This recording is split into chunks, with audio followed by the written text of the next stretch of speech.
Yo, hey, this shit easy, nigga. Hey, all I'm talking about, nigga, I'm still out here trying to get it. Contender Regime Boxing, checking back in with y'all, man. What's good? What's happening, man? Hope y'all doing well. It's fight week. It's fight week. It's fight week. And it ain't just any fight week. Yeah, we know we got Stephen Fulton versus Naoya Inoue unification match at 122. Incredible fight, right? Two incredible fighters. But we talking about the very best match on paper, on film, in the ring, however you want to slice it. The absolute best matchup that the sport of boxing has to offer is about to take place on this Saturday, July 29th, man. Errol the True Spence Jr. versus Terence Bud Crawford. And this is my final prediction. This is a fight that us boxing fans have been anticipating and asking for a minimum of 5 years. This is a fight that if you truly love the sport of boxing, you gotta make it your business to make sure that you see this fight. If you're able, you have to purchase this fight. You have to buy the pay-per-view. And if you don't buy the pay-per-view, you need to be at the fight. Because when the sport that we claim to love gives us the absolute best that it has to offer, how can you not support that? We have two great fighters. ERROL Spence, phenomenal fighter, complete fighter. Terence Crawford, phenomenal fighter, complete fighter. Every fighter has weaknesses. So, we don't have to nitpick at this or that as far as giving these guys their props and substantiating why this fight is what it is, why it's so highly touted and heralded, why people want to see this fight. So just to set the stage, as if y'all didn't already know what the fuck is going on when it comes to Errol Spence and Terence Crawford, how big this fight is. Y'all know what the fuck going on, bro. Y'all know. But I gotta set the stage. Now, yeah, I'm from Dallas, Texas. Yes, I'm rooting for Errol Spence. Yes, y'all know I got Errol the True Spence Jr. winning this fight. Y'all already know that. And I've broken this fight down many times. You feel what I'm saying? But how Errol Spence is gonna win, this is the first time of me actually giving y'all a prediction on how the fight, a final prediction on how the fight is gonna play out. Now, this is after, all these years. This is after, the camps that we saw leading up until this point. This is after the first 2 episodes of All Access. This is after the recent media workouts that both of these guys have done, and being able to observe and monitor what's been going on as far as how these guys looking in camp, what they weight looking like, what they mindset like, how they talking, you know what I'm saying? Responses to questions and interviews. All of that shit is considered now. Let me say this. Terence Crawford can win this fight. Both guys can win this fight. We know it's a 50-50 fight. And the reason I say it's 50-50, that don't mean that one guy can't be dominant over the other and overpower the other. I'm not saying that that's not a possibility. That could definitely happen on either side. But it's a 50-50 fight simply because you have to respect the resumes and the accomplishments, the records, and then on top of that, you have to respect the skill that both guys bring to the table. We know that Terence Crawford got one-punch knockout power. We've seen Errol Spence stop guys with one shot before.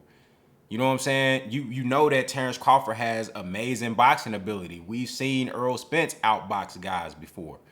You dig what I'm saying? Both of these guys have a myriad of ways that they can impose their strengths on opponents and either get them the fuck out of there or make them look like they don't belong in the ring with them. So that's why I have to say that this fight is a 50-50 fight, even though I am partial to Errol the Truth Spence Jr. I just believe he's the better fighter. I just believe he stylistically matches up perfect with Terence Crawford. Terence Crawford being a counterpuncher, being somebody who has transitioned more into a sharpshooter. Terence Crawford, in my opinion, early on in his career, he was, more of a balanced fighter. He could be a mover. He would outbox you. He would use the entire ring. You would see him catch guys with good shots, stop them. You would see him, beat guys up in a firefight. Hank Lundy, you know what I'm saying? Eureka's Gamboa. Like I said, you saw him outbox guys post-stall. You saw him go 12 rounds with Ricky Burns. You know what I'm saying? In a complete fight. You saw him go 12 rounds with Jose Benavidez, where it was more so a chess match between two counterpunchers, and Terence Crawford ultimately pushing the pace in that fight, taking them late in the 12th and drowning them, making Benavidez tired. And, the dude had one leg, and Terence Crawford took full advantage of that. That's what you do. You take advantage of your opponent's weaknesses. No slight on Terence Crawford for that. He took that man 12 rounds, drowned him, got him tired, and hit him with some shit that he couldn't defend because he just didn't have the gas tank. I've seen Terence Crawford win in different ways, and the same thing with Errol the Truth Spence Jr., right? But with Terence Crawford, the reason I say that I think Errol Spence matches up perfectly with Terence Crawford stylistically is because Terence Crawford has now transitioned to more of a sharpshooter, where he's even more economical than he's ever been. And I've always said that Terence Crawford's offense is his defense. He got slickness to him for sure. He got good defense, but I don't think that Terence Crawford is a great defensive fighter. In my opinion, his offense is so great when he lets his hands go, when he decides to throw combinations and punch in between your punches. That's how he defends himself, with his offense. You know what I'm saying? He's a very emotionally and instinctive. He's a very emotional and an instinctive fighter. He fights off of rhythm, and he fights off of how he feels. If this guy punches him with a good shot, he want to go get his lick back, and that turns him up. He thrives off of energy. You know what I'm saying? So, Terence Crawford now, even though he still carries those same traits, and you can see those bits and pieces in the fights that he's had recently, but he's now more of a sharpshooter. You know what I'm saying? He's now more of a guy who, he's primarily a counterpuncher, and he likes to just react on everything you do. You know what I'm saying? And he want to wait and land that perfect shot. You go back to the Avanesian fight. It almost looked like a sparring match. You know what I'm saying? He throwing little pity pat shots, little pity pat shots. And then as soon as he get Avanesian to open up or do the exact thing that he looking for him to do, setting traps, he'll harden up one of those. Boom! You know what I'm saying? He'll throw pity pat shots. You know what I'm saying? Pity pat. Boom! You don't know which one gonna be hard. You feel me? You don't know which shot is gonna be the one with the stank on it. You know what I'm saying? He's a sharpshooter, picks his shots perfectly. You feel what I'm saying? Phenomenal counterpuncher, and just a very intelligent hunter, because he sets traps for his prey. You know what I'm saying? He set traps and he get them right where he want them and takes advantage of it. Errol Spence is a guy who applies technical and tactical pressure. It's like organized chaos. It's mental and physical pressure coming forward, but very intelligent, very intellectual and ring savvy. And again, a great hunter as well, but it's a little bit more aggressive and forceful. You know what I'm saying? With beautiful technique behind a great jab, going to the head, to the body, great stamina, great endurance and durability, a great chin, very good punch resistance. You know what I'm saying? So he's able to apply that physical and mental pressure on guys without the fear of, running out of stamina or getting tired late in the fight.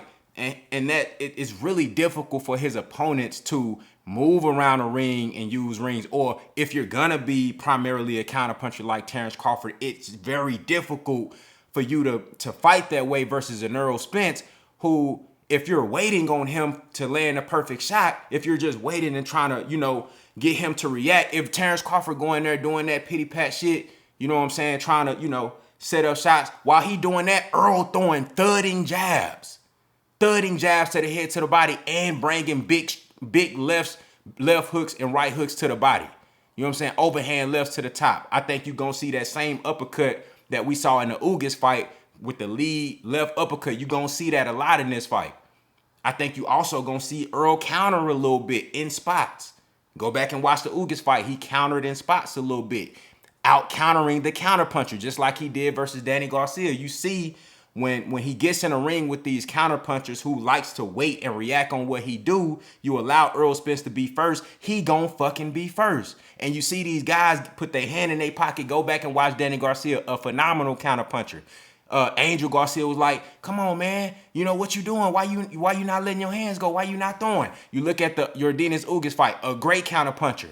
Not letting his hands go. Mikey Garcia, a great counter puncher. Not letting his hands go. It's so much of an onslaught and accumulation of ass whooping being brought forth to you behind beautiful fundamentals, and it's disguised in subtle ways with footwork, distance control, pinning, frames. It's so much shit that Errol Spence does that overwhelms his opponent and makes them overthink, because he puts you in situations where you have to work when you don't want to work, when you want to take a rest, when you want to get away. Go back and, again, watch the Ugas fight.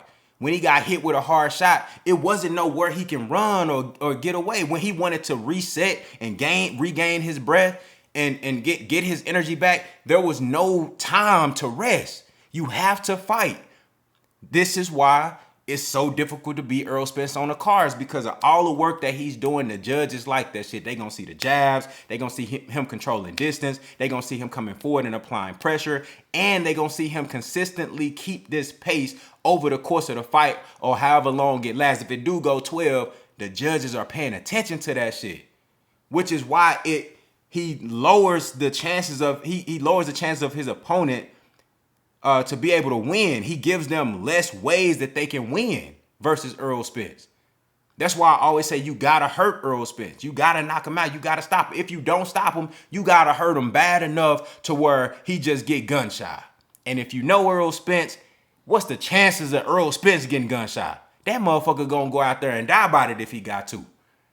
You know what I'm saying? He'll go out on this shield, bro. He gonna throw punches. You not gonna keep Errol Spence from throwing punches. You not. You gotta hurt him in order to do that, though. In order to stop him, to hurt him, to alter his game plan. I've never seen nobody hit Earl with shots and to where he's got gunshot and reluctant. So going back to why I say stylistically, Errol Spence matches up perfect with Terence Crawford is because with Terence Crawford being primarily a counterpuncher and a well-refined sharpshooter, great. He does well with what he does. That's not, in my opinion, that's not going to be enough. Because while he's trying to set those shots up, Errol Spence is landing hard shit. And when Terence Crawford gonna try to clinch, we gonna really see how strong Spence is, and we gonna see how strong Bud really is. I know a lot of motherfuckers say, man, he wrestled in high school and all that. He was on his Pee-wee wrestling team and all that shit. All that shit sound good, but when you get in there with a big, strong ox like Errol Spence on that inside, bro, why you think the refs don't be breaking shit up? Because Earl denies clinches. He don't let motherfuckers clinch.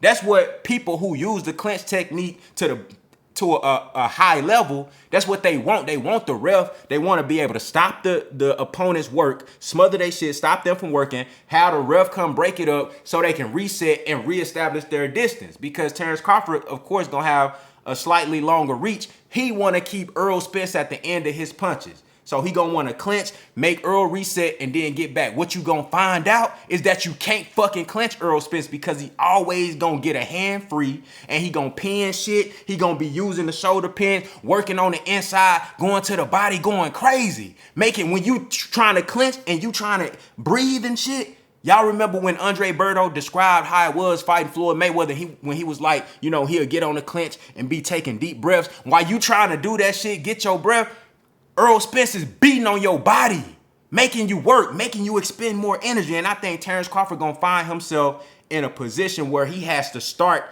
quicker and faster than he normally likes to start. Terence Crawford has been a slow starter. He takes 3 or 4 rounds to download data, figure you out, and then start getting on your ass. But in this fight, he gonna have to start earlier because Errol Spence not gonna allow him to rest. Errol Spence not gonna allow him to download data. Errol Spence not gonna allow him to just, manipulate the pace of the fight. Errol Spence will be the one controlling the pace of the fight. Terence Crawford is gonna be the one that has to adjust to Errol Spence. And he gonna have to make that adjustment earlier, which is what I think ultimately leads to Terence Crawford's demise, because him ramping it up earlier, if he don't land that perfect shot, which I don't see happening, it's possible, but I just don't see it happening.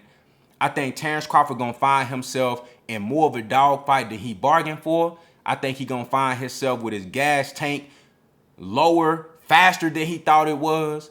It's gonna start lessening and decreasing faster than he thought it was, just because he expended more energy overexerting himself trying to either get out the way of Errol Spence or having to put out more punch output early on in the fight. And by the 6th, 7th, 8th round,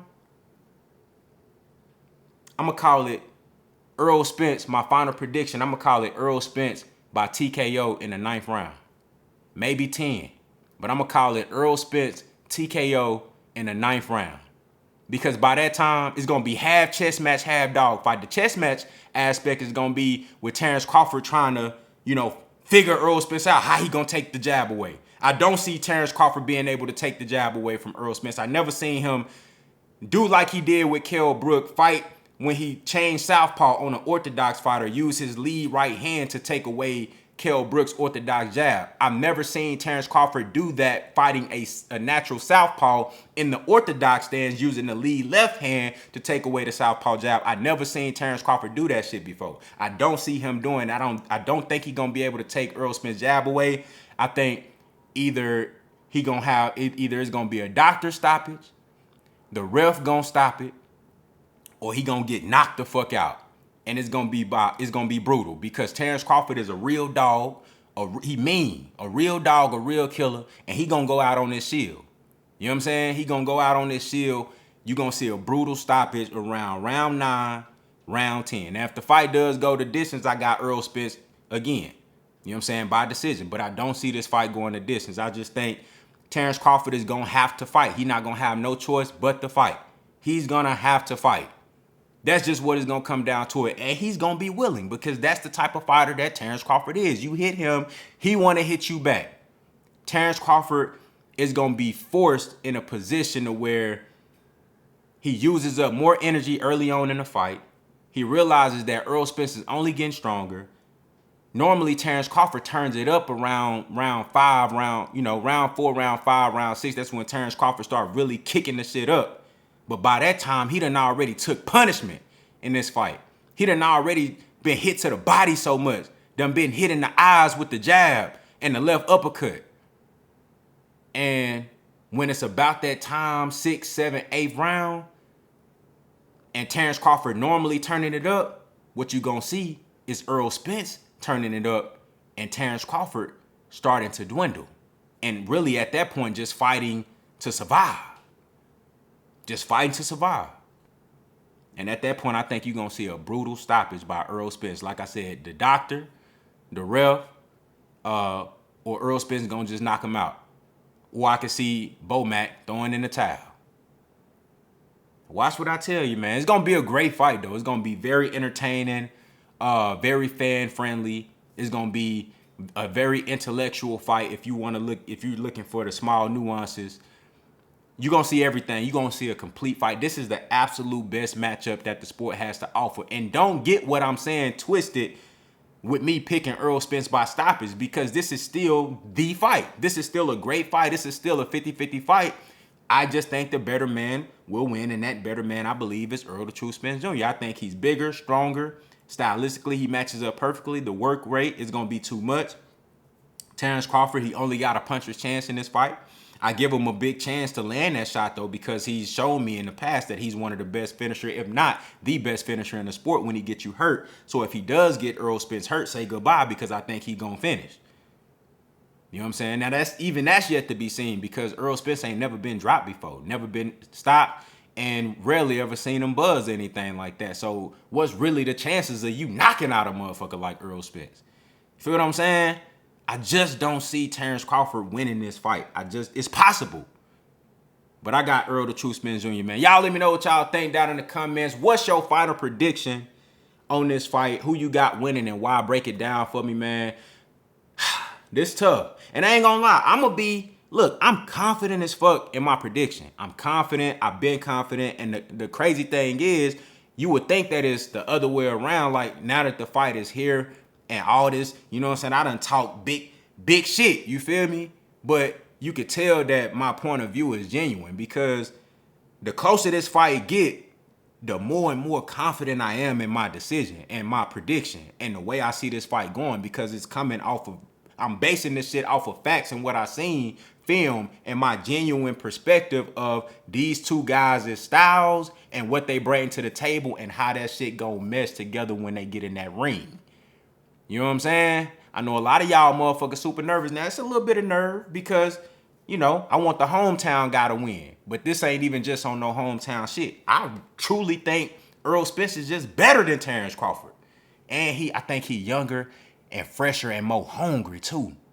You know what I'm saying? Terence Crawford seemed like it's just another day at the office. That's cool. You know what I'm saying? But Errol Spence, he just seemed like a man on a mission. You feel me? So y'all let me know what y'all think down in the comments, man. Contender regime boxing. I'll holler at y'all boys, man.